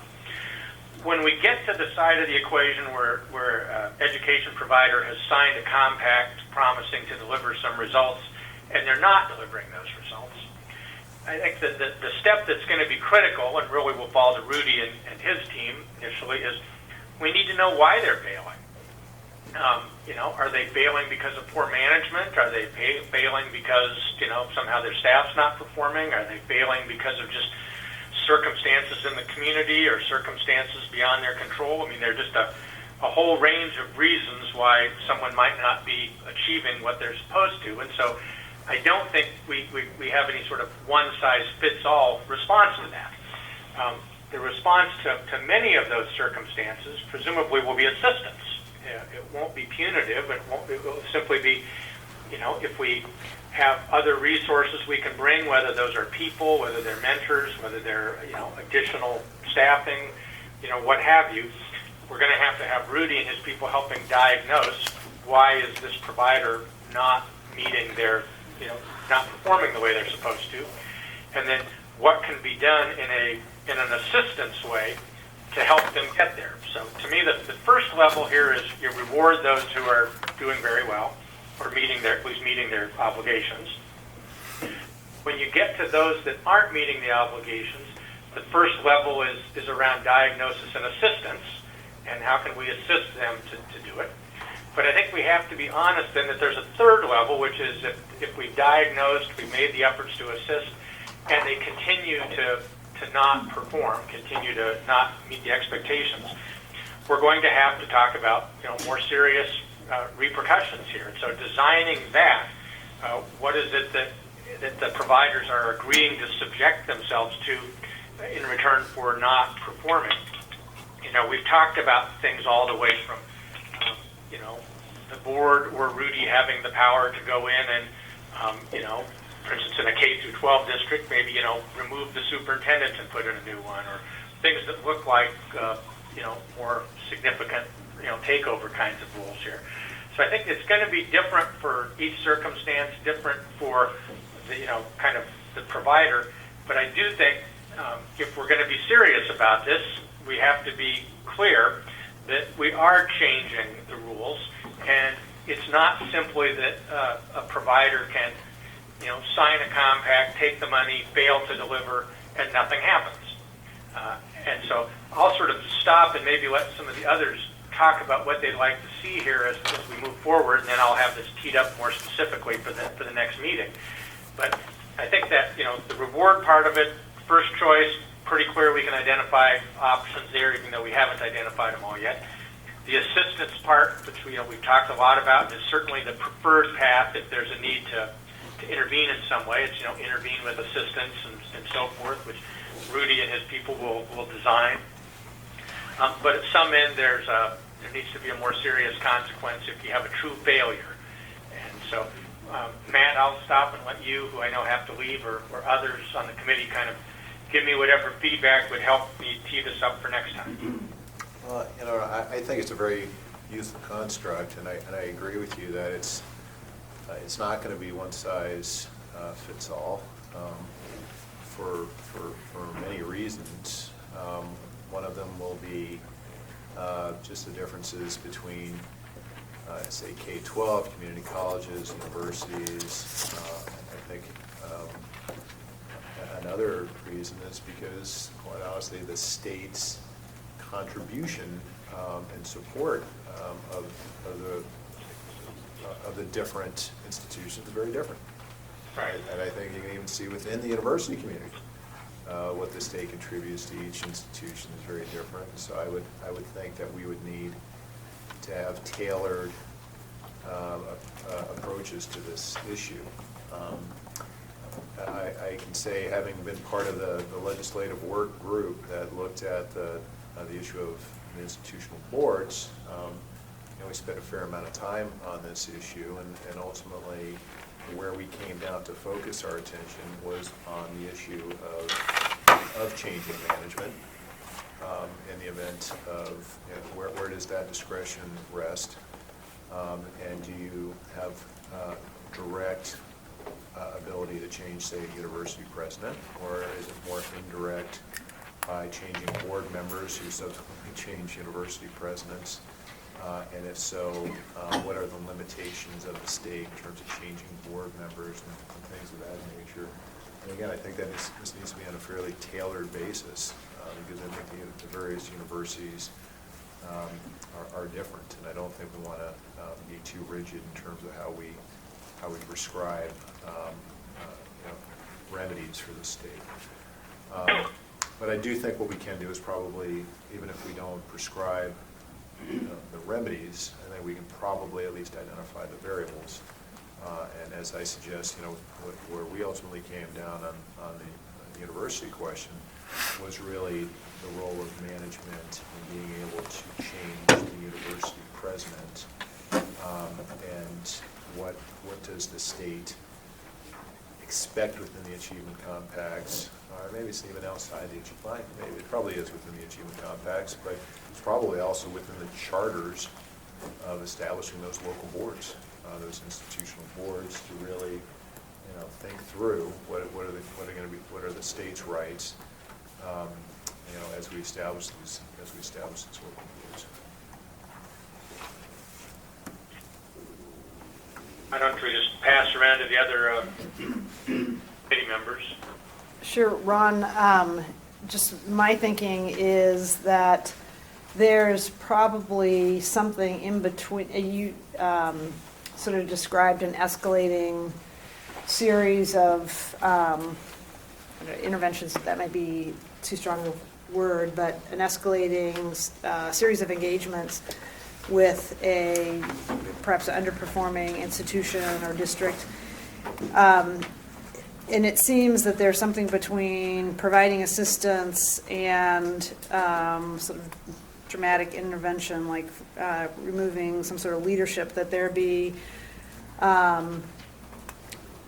perhaps beyond the sort of the step after assistance is something more sort of binding in terms of actions that would be taken, maybe some loss of autonomy, but that's not a sort of wholesale leadership switch out. When I got on the Portland board, there had been some reconstitutions, and they can either work or have just long-term destabilizing impacts on schools or districts. So I think that should be sort of the very last option, but there could be something beyond the provide support and the changing of leadership that I think would be a useful tool in terms of changing levels of performance. And I guess the only other thing that I would say is I would make sure that we don't take a simplistic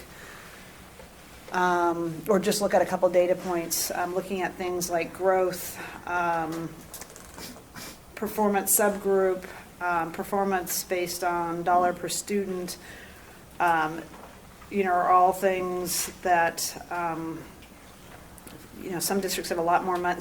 K-12 districts have a lot more money than others. They have different student populations, and looking at sort of how you match or customize levels of engagement depending on where the lack of performance may be and how far off the norm they are or the expectation. I just think we need to be careful to be more customized than use sort of broad brushstrokes.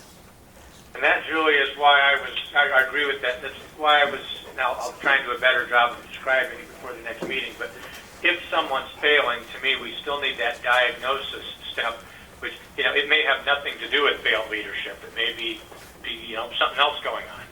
And so we need to have, Rudy and his crew somehow, if we have what's not satisfactory performance, telling us why in the world that is. So Ron, before we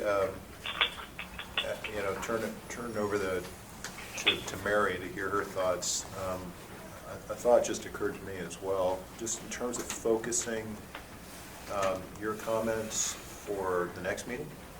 Sure. It does seem to me that this is obviously a very long and difficult question that we're asking, and it seems as if at the very least, I think what this committee needs in order to do its work is probably enough understanding in order to understand resource implications, because this is what I continue to rack my brain around, is if you're going to get into some sort of quote unquote takeover, intervention, or whatever, what kind of staff does that imply? And on the boards and commissions, what kind of responsibilities do they have? I would say again, coming back to the previous example I just cited, if the ultimate remedy for a university is to change the president, change the management, then that does not entail a tremendous amount of resources on the state. Right? I mean, we don't have to build in the capacity for the state to oversee a university, because ultimately you're just going to change the management. If, on the other hand, perhaps, in K-12 or whatnot, if there are additional steps beyond just simply changing the leadership there, that you actually start to have to think about resources within the OEIC, I think this committee needs to know that. That's what's been mostly kind of vexing me from this committee standpoint. And I do think that then starts to, before you can answer that question, you have to answer some of the questions that Mary was raising earlier as to what exactly is the OEIB or OEIC intending to do with regard to accountability. So I do agree that there's some early stage questions that need to be answered, but I think from our standpoint, what matters most is what kind of resources do we need to envision for us if we're going to get to the role of intervention.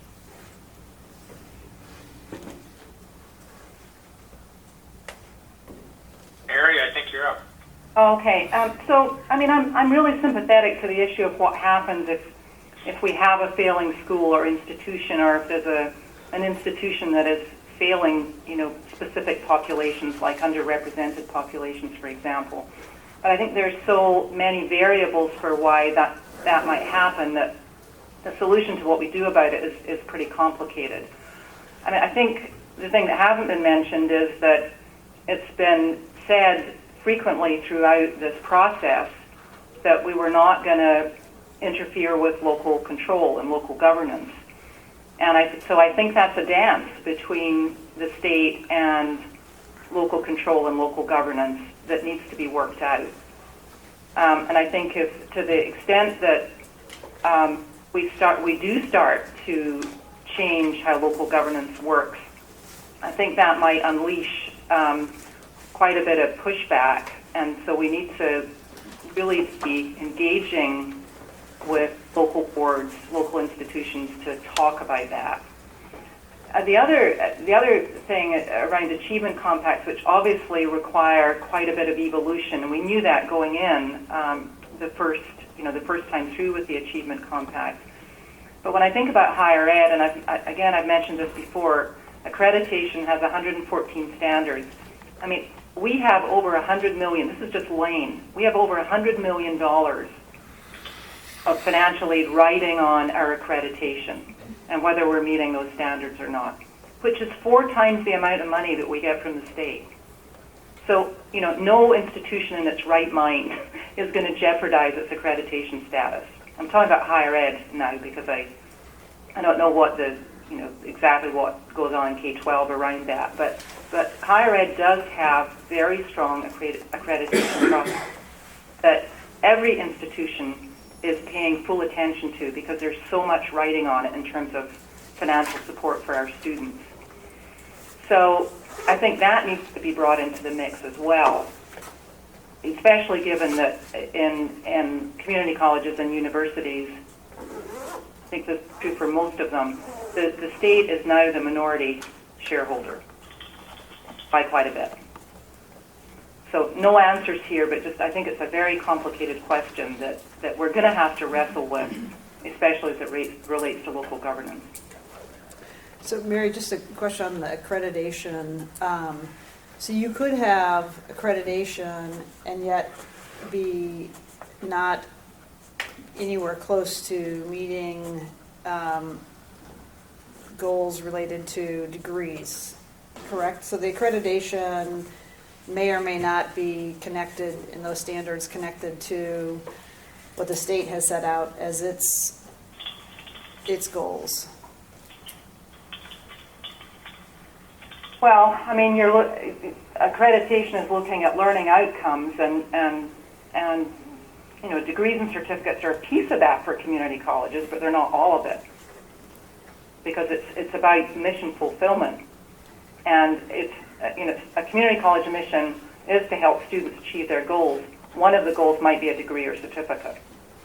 There might be other goals that students come with. But that gets to the content of the metrics of a compact. Yeah, it stands to reason that if accreditation or any ongoing process can be borrowed or leveraged so that we're not reinventing the wheel. I think that your point's well taken there, Mary. I think the question then becomes, what happens if the state has other objectives that are not addressed through accreditation? What do you do then? And then your other point about respecting the authority of the local boards, I think is also a good point.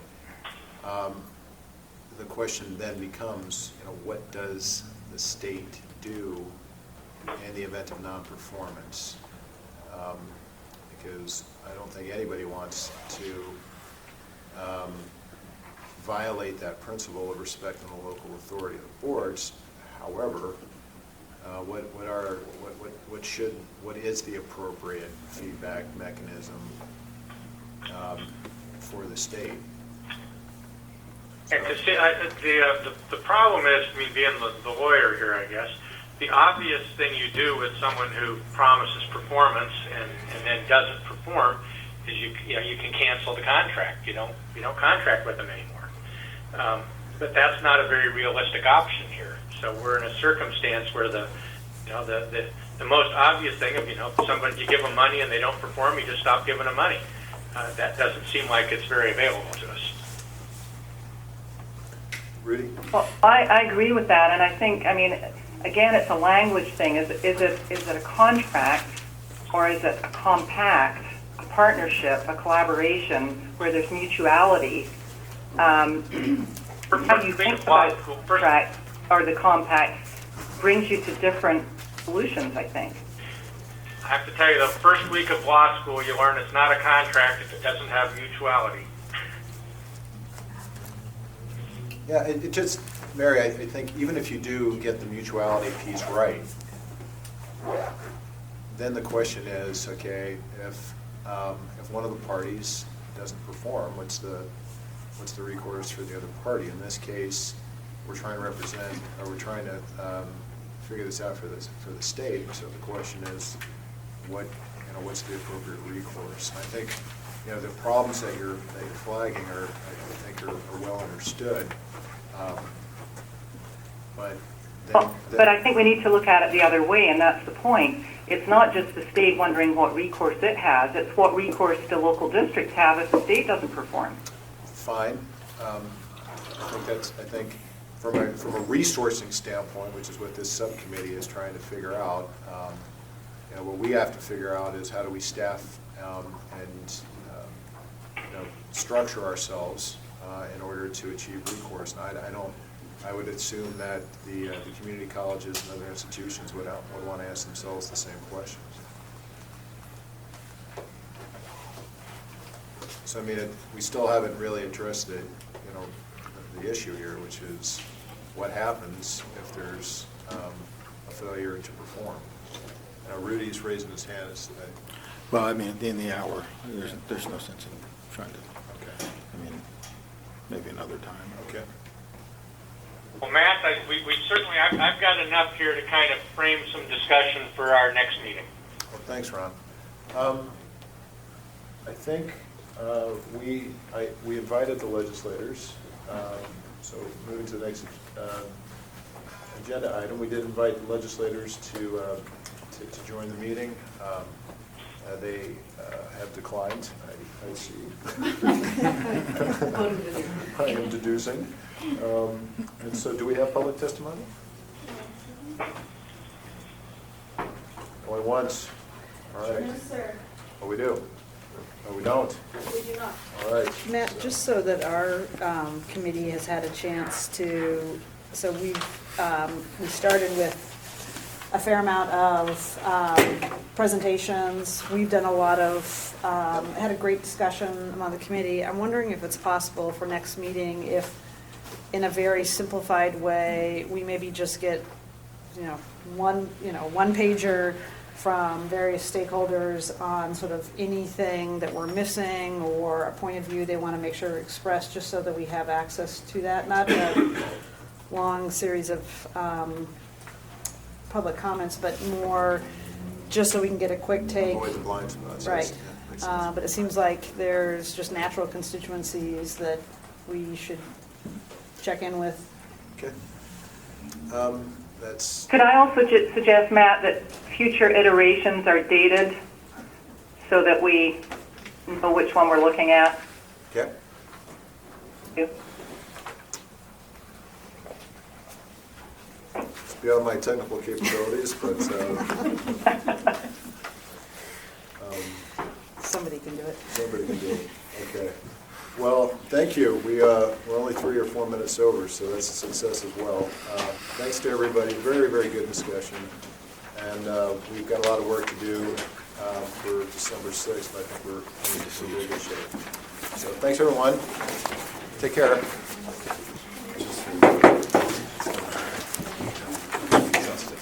If you have a take on it, if you have a specific take on things, you'll let us know.